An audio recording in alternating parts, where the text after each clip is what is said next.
Today, we're going to build something incredibly practical and personal, your daily mental health toolkit. We're going to dive into some simple but really powerful habits that'll help you breathe, move, create, and connect. So let's get right into it. You know that feeling, right? It's like your brain is a web browser with, 50 tabs open all at once. You're trying to focus on one thing, but your mind is just buzzing with thoughts, worries, and that never-ending to-do list. It's that feeling of mental clutter that can just leave you feeling totally overwhelmed.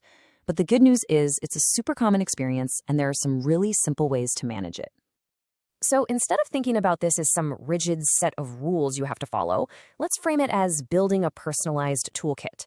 This is all about having a collection of simple, effective strategies you can just pull from whenever you need them, whether you need to calm down, get energized, or just refocus. The whole point here is to find what works for you. All right, so our first set of tools is all about mindfulness. These are basically designed to help you hit the pause button on all that internal chatter, to get you more in tune with the present moment, and to really effectively manage stress. Now, what I love about this is how it breaks down your options. I mean, look at this. If you've only got 5 minutes between meetings, mindful breathing is perfect for that quick system reset.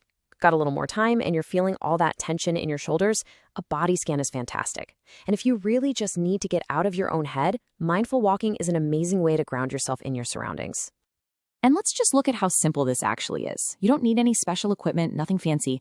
Just find a quiet spot, sit down, and bring your attention to your breath. And pay really close attention to step 4 here. Your mind is going to wander. That's totally normal. It's what minds do.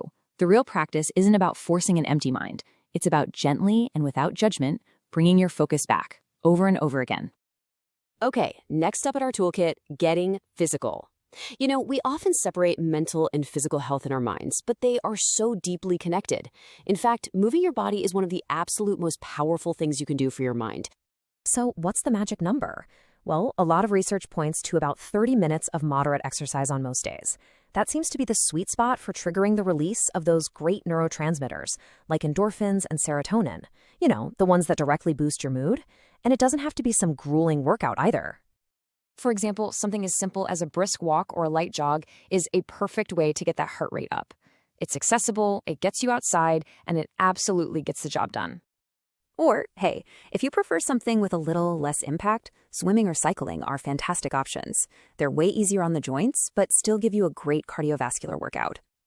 And please, don't forget that sometimes the best tool is the one that's the most fun.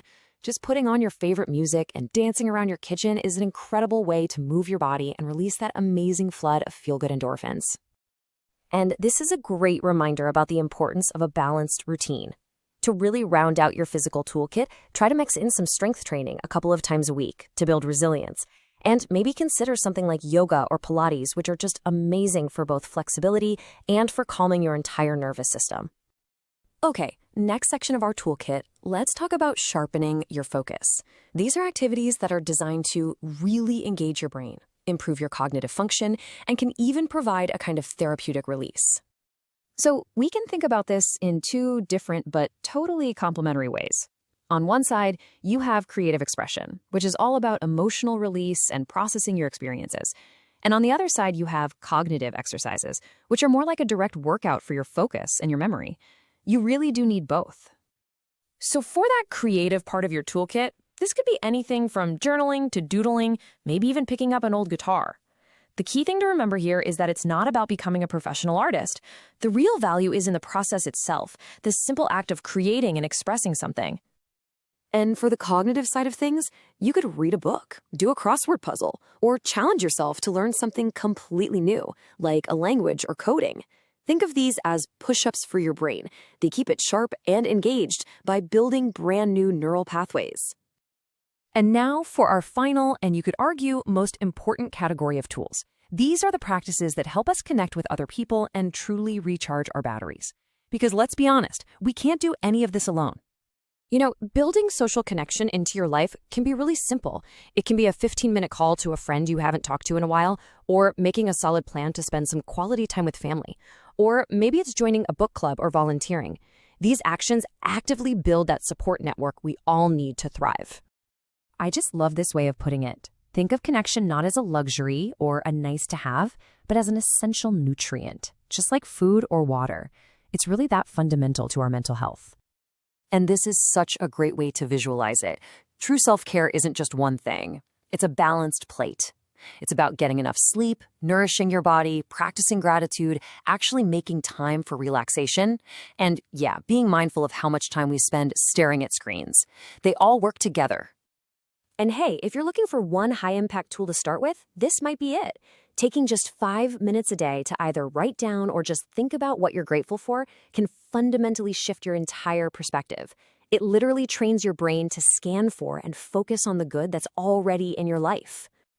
So as we start to wrap up, what's the most important takeaway from all of this? It's this principle right here: consistency over intensity. A 5-minute walk every single day is so much more beneficial than a 2-hour hike once a month. The goal is to build small, sustainable habits that stick. And this is just the perfect final thought. This is a journey. It's not a race. So be kind to yourself. If you miss a day, it's no big deal. Just pick it back up the next. Starting small really is the secret to building something that lasts. So I'll leave you with this question to think about. Looking at everything we've covered, from a 5-minute breathing exercise to calling a friend, what's one small tool you can pick up and add to your personal mental health toolkit starting today?